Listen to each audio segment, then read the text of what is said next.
नमस्कार दोस्तों, स्वागत है आपका आज के मुख्य समाचार में, जिसमें सबसे पहली और बड़ी खबर में आपको बताएंगे कि राहुल गांधी पर विवादित बयान देने वालों पर एक्शन, केंद्रीय मंत्री सहित 4 नेताओं पर एफआईआर। खबर में आगे जिक्र होगा कि हरियाणा में कौन होगा सीएम फेस, कांग्रेस अध्यक्ष खड़गे ने दिया जवाब, गारंटी पत्र में किए 7 बड़े वादे। आगे आपको बताएंगे कि अमित शाह पर जयराम रमेश का पलटवार, क्या पीएम मोदी को मणिपुर जाने का समय नहीं मिला। खबर में आगे जिक्र होगा कि भाजपा की संस्कृति के खिलाफ राहुल को आतंकवादी कहने पर नकवी ने अपनी ही पार्टी के मंत्री की आलोचना की।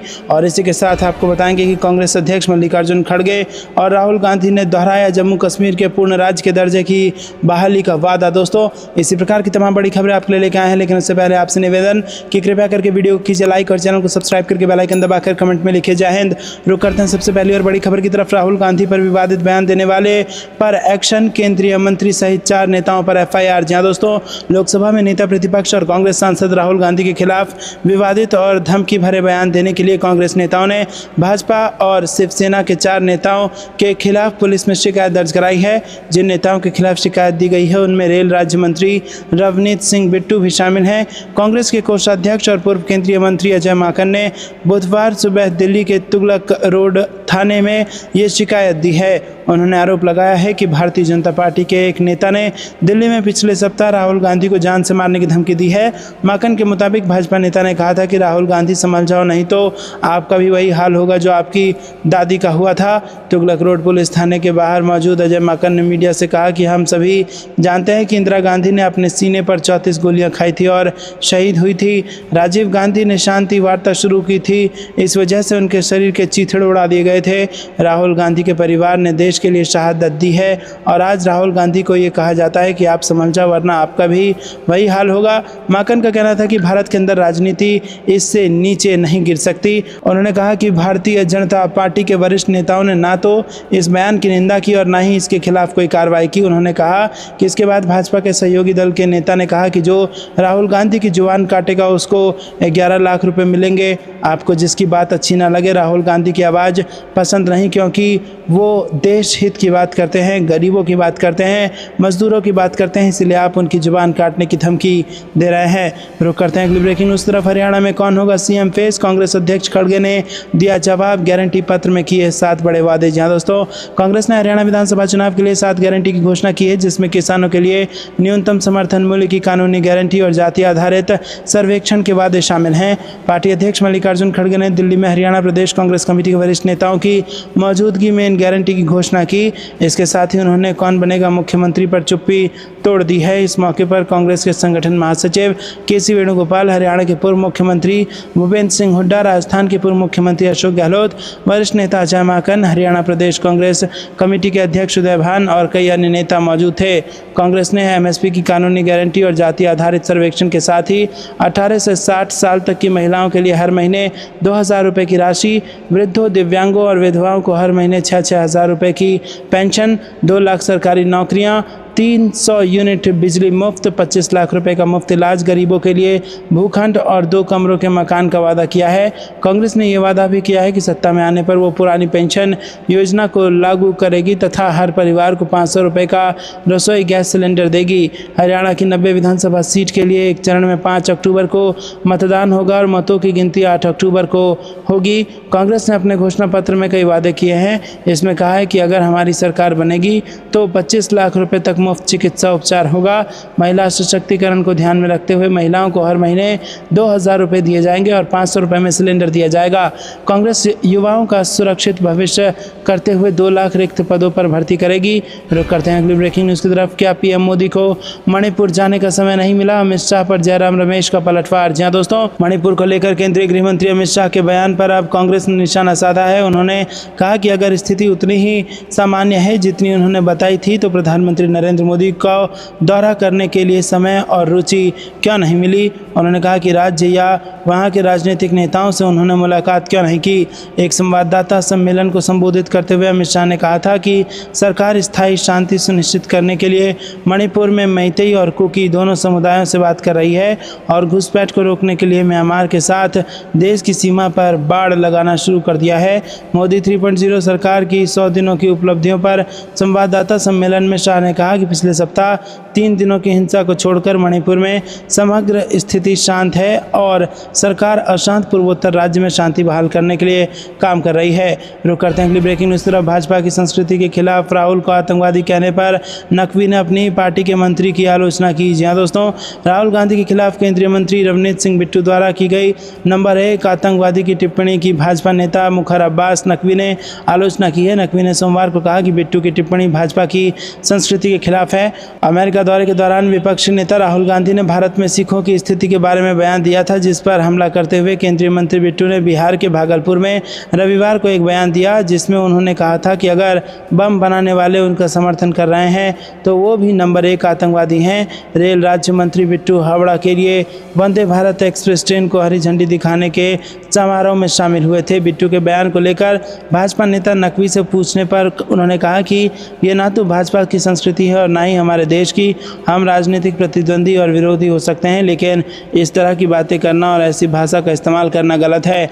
रुक करते हैं अगली ब्रेकिंग न्यूज़ सिर्फ। कांग्रेस अध्यक्ष मल्लिकार्जुन खड़गे और राहुल गांधी ने दोहराया जम्मू कश्मीर के पूर्ण राज्य के दर्जे की बहाली का वादा। जी हाँ दोस्तों, कांग्रेस अध्यक्ष मल्लिकार्जुन खड़गे और लोकसभा में नेता प्रतिपक्ष राहुल गांधी ने जम्मू कश्मीर विधानसभा चुनाव के पहले चरण का मतदान आरंभ होने पर बुधवार को जनता से अपने मताधिकार का इस्तेमाल करने की अपील की और कहा कि लोग अपने अधिकारों की रक्षा करने और पूर्ण राज्य के नए युग की शुरुआत करने के लिए उत्सुक हैं। खड़गे ने सोशल मीडिया मंच एक्स पर पोस्ट किया, जम्मू कश्मीर के लोग अपने अधिकारों की रक्षा करने और सच्चे विकास तथा पूर्ण राज्य के नए युग की शुरुआत करने के लिए उत्सुक हैं। 24 विधानसभा क्षेत्रों में पहले चरण का मतदान शुरू होने के साथ ही हम सभी से अपने लोकतांत्रिक अधिकार का उपयोग करने और बड़ी संख्या में मतदान करने का आग्रह करते हैं।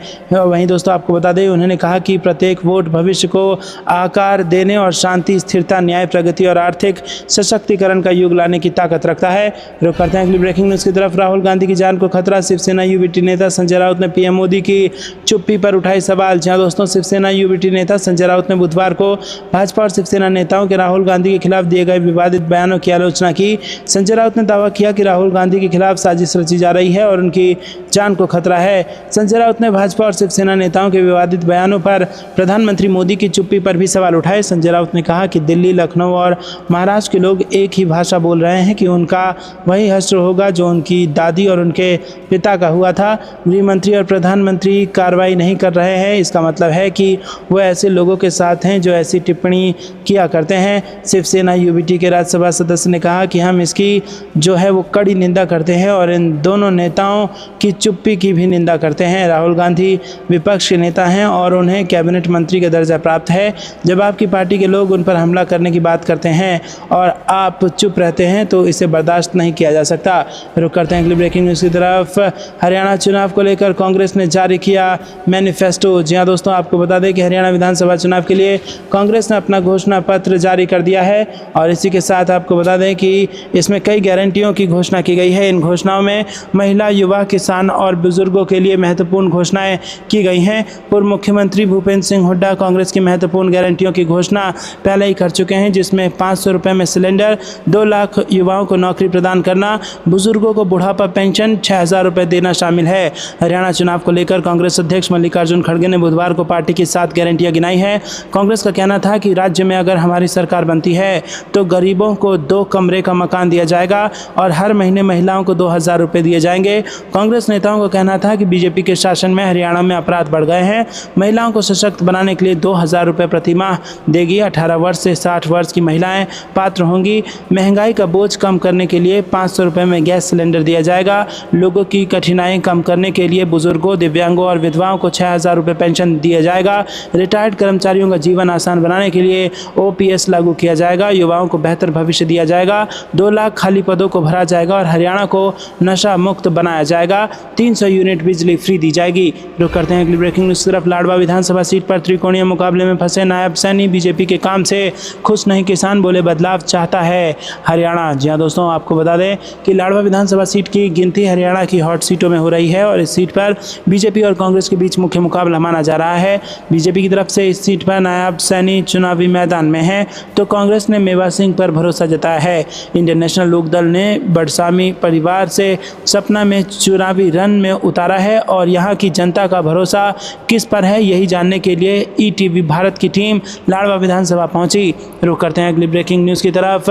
हरियाणा में बीजेपी के अंदर पक रहा विरोध का लावा, कभी भी बन सकता है ज्वालामुखी, एक भी दिग्गज हाईकमान से खुश नहीं। जी हाँ दोस्तों, पूर्व गृह मंत्री अनिल विज सीएम पद का दावा ठोककर खुलकर मैदान में आ गए हैं। ओम प्रकाश धनखड़ और कैप्टन अभिमन्यु भी खुश नहीं है। हरियाणा बीजेपी के भीष्म पितामह माने जाने वाले रामविलास शर्मा की हालत टिकट काटकर लालकृष्ण आडवाणी की तरह कर दी गई है। आपको यह कुछ लगता है कमेंट में जरूर बताइए। वीडियो को लाइक नहीं किया तो लाइक जरूर कीजिएगा।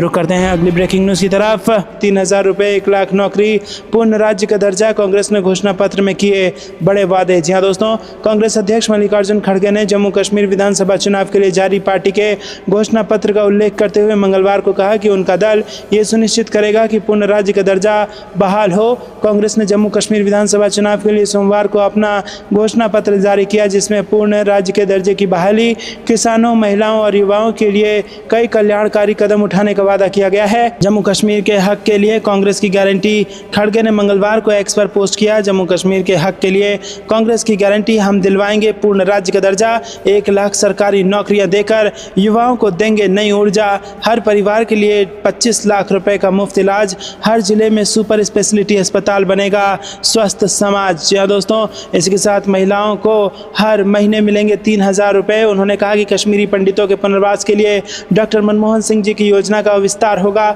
ओबीसी वर्ग के सुरक्षित करेंगे संविधान अनुरूप अधिकार और परिवार की मुखिया महिला को हर महीने 3000 से मिलेगी आर्थिक रक्षा। 11 किलो अनाज से परिवार के हर सदस्य के लिए खाद्य सुरक्षा।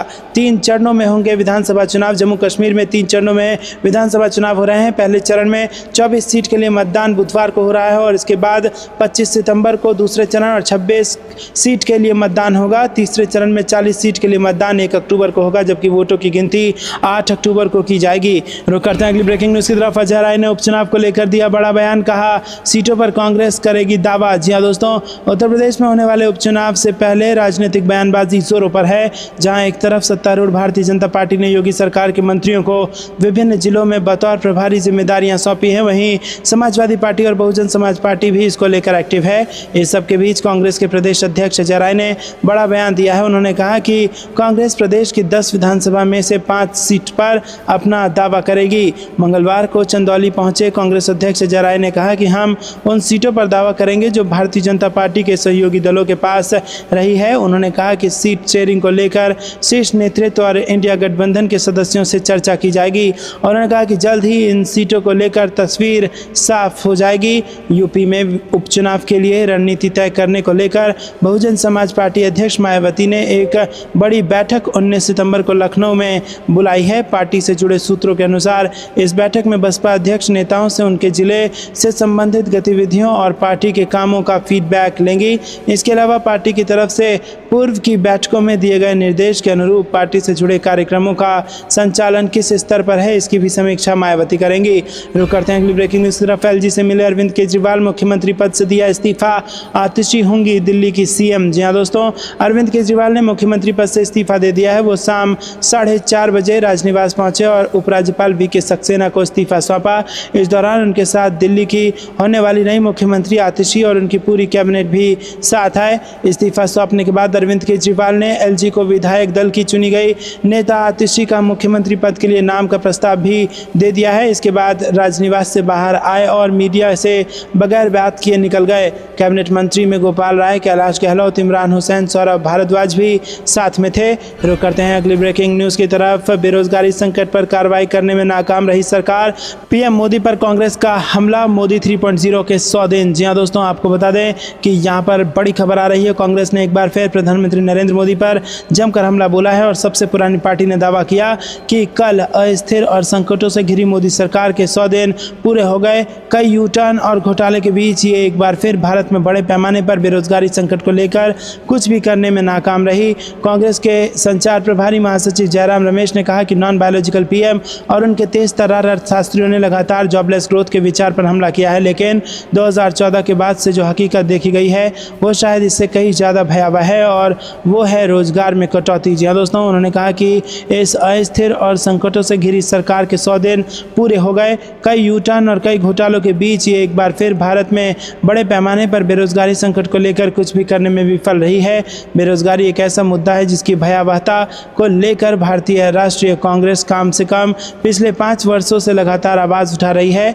उन्होंने आगे कहा कि इस संकट को सरकार ने खुद पैदा किया है। तुगलकी नोटबंदी के कारण रोजगार सृजन करने वाले MSME के खत्म होने, जल्दबाजी में लागू GST, बिना तैयारी के लगाए गए कोविड-19 लॉकडाउन और चीन से बढ़ते आयात के कारण बेरोजगारी ने निश्चित रूप से भयावह रूप धारण कर लिया है।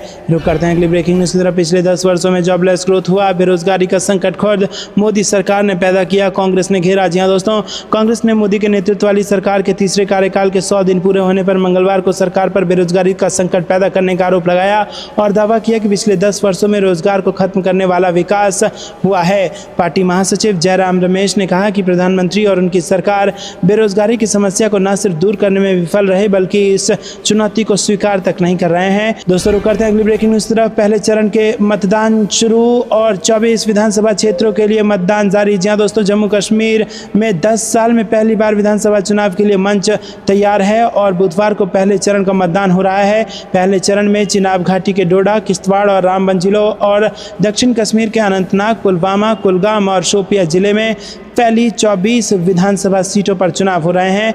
इन सीटों पर चुनाव प्रचार समाप्त हो चुका है और अब मतदान हो रहा है। राजनीतिक दलों और निर्दलीय उम्मीदवारों अधिक से अधिक मतदाताओं को आकर्षित करने के लिए हर गली मोहल्ले में प्रचार कर रहे थे। 7 जिलों में होने वाले मतदान के लिए कुल 3276 मतदान केंद्र बनाए गए हैं और इनमें 302 शहरी मतदान केंद्र और 2974 ग्रामीण मतदान केंद्र शामिल हैं। प्रत्येक मतदान केंद्र पर पीठासीन अधिकारी सहित 4 चुनाव कर्मचारी तैनात रहेंगे। कुल मिलाकर पहले चरण के चुनाव के लिए 14,000 से अधिक मतदान कर्मचारी ड्यूटी पर तैनात हैं। जम्मू कश्मीर विधानसभा चुनाव के लिए पहले चरण में कुल 23,27,580 मतदाता मतदान कर रहे हैं, जिनमें 11,76,462 पुरुष, 11,51,058 महिला मतदाता हैं और 60 थर्ड जेंडर मतदाता शामिल हैं। 18-19 वर्ष की आयु के बीच 1,23,000 युवा, 28,309 दिव्यांग और 85 वर्ष से अधिक आयु के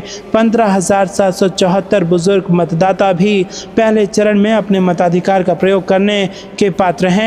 मतदान सुबह 7 बजे से शाम 6 बजे तक होगा और इससे पहले मतदान केंद्र में मतदान एजेंटों की मौजूदगी में मॉक पोल हुआ। साथ ही अगर मतदान केंद्र परिसर में मतदाताओं की कतार अभी भी अपने मताधिकार का प्रयोग करने के लिए मौजूद है तो शाम 6 बजे के बाद भी मतदान जारी रहेगा। तो दोस्तों, यहाँ पर जम्मू कश्मीर में 10 साल बाद लोग अपनी सरकार चुनने जा रहे हैं और इसके लिए प्रशासन की तरफ से पूरी तैयारी यहाँ पर साफ नजर आ रही है। आपको ये कुछ लगता है कमेंट में जरूर बताइए। वीडियो को लाइक नहीं किया तो लाइक जरूर कीजिएगा। रुक करते हैं अगली ब्रेकिंग न्यूज़ की तरफ। हरियाणा में कौन जीतेगा, कितनी सीटें, एक्सपर्ट सर्वे चौंका रहे, सट्टा बाजार का अनुमान भी कर रहा है हैरान। जी हाँ दोस्तों, आपको बता दें कि हरियाणा में भाजपा को इस बार के विधानसभा चुनाव में बड़ा झटका लग सकता है। ऐसा इसीलिए क्योंकि इलेक्शन से पहले आए पॉलिटिकल एक्सपर्ट्स की भविष्यवाणियां और मीडिया चैनलों के ओपिनियन पोल सर्वे के रिजल्ट चौंका रहे हैं। कुछ सर्वे के हिसाब से वहां बीजेपी सत्ता से हाथ धो सकती है, जबकि सट्टा बाजार का ताजा अनुमान भी बड़ा हैरान करने वाला है।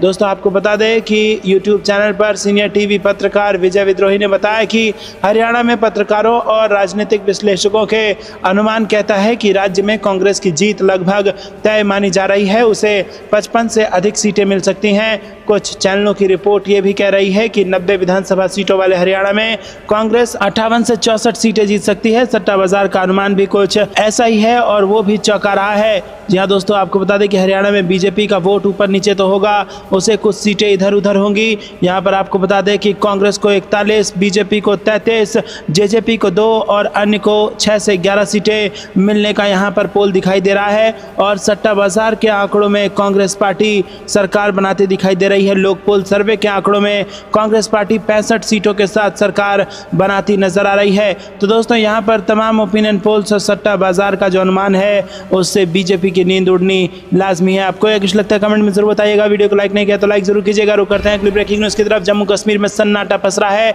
चुनाव जीतने के बाद कांग्रेस स्थापित करेगी असली शांति, कन्हैया कुमार ने दिया यह बयान। जी दोस्तों, आपको बता दें कांग्रेस नेता कन्हैया कुमार ने रविवार को कहा कि जम्मू कश्मीर में सन्नाटा पसरा हुआ है तथा जब उनकी पार्टी सत्ता में आएगी तो केंद्र शासित प्रदेश में वास्तविक शांति स्थापित की जाएगी। कुमार ने यहाँ पीटीआई वीडियो से कहा कि सन्नाटा और शांति में फर्क होता है, यहाँ सन्नाटा पसरा हुआ है। कुमार यहाँ कांग्रेस महासचिव गुलाम अहमद मीर के पक्ष में चुनाव प्रचार करने यहाँ आए हैं और जम्मू कश्मीर विधानसभा चुनाव में डुरू सीट से पार्टी के प्रत्याशी हैं। कुमार ने कहा कि पिछले 10 सालों में जम्मू कश्मीर के लोगों को जिस दमन से गुजरना पड़ा है उसे लेकर उनमें गहरी नाराजगी है।